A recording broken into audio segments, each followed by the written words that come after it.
All right, let's talk about 6.7, number 23.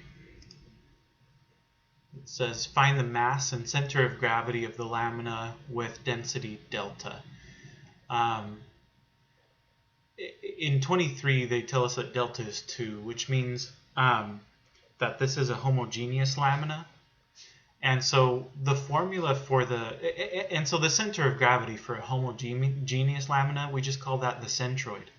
So this is really the same thing as the exercises you were doing before. You're really just finding the centroid. I did go over a couple different formulas. Like we went over a formula for the center of gravity that you could use. You'll notice that it's really similar to the formula for a centroid.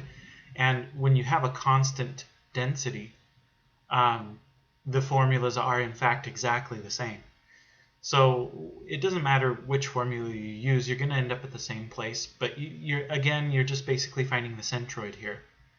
The only additional thing you have to do is find the mass, which is something you didn't have to do before.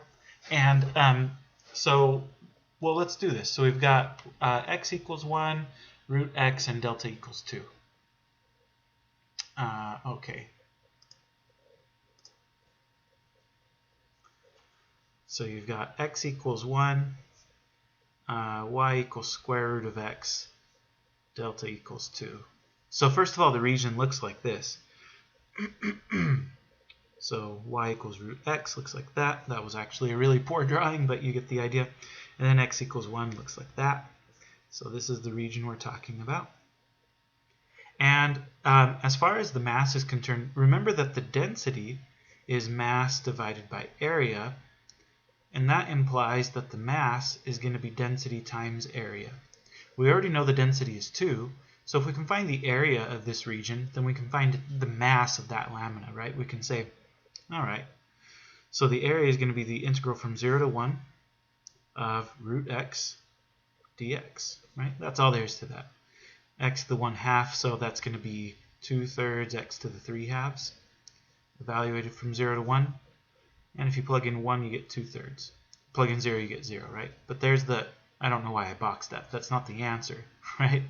But that does give us the area, right? So then the mass is density times area. That would be 2 times 2/3, which is 4/3, right? So there's the mass. There's the mass of the lamina. And then as far as the center of gravity, or in other words, the centroid, well, you just do the same thing that we did in the previous exercises, right? So you would say, well, all right, so x bar is going to be 1 over the area, which we found to be 2/3, times the integral from 0 to 1 of x times, in this case, square root of x dx. All right, so that's 3/2 times the integral from 0 to 1 of x to the 3/2. That's 3/2 times 2/5 x to the 5/2. If you plug in 1, you'll get 2/5. You plug in 0, you get 0. 2/5 times 3/2, the 2's will cancel and give us 3/5, right? So we should get 3/5 there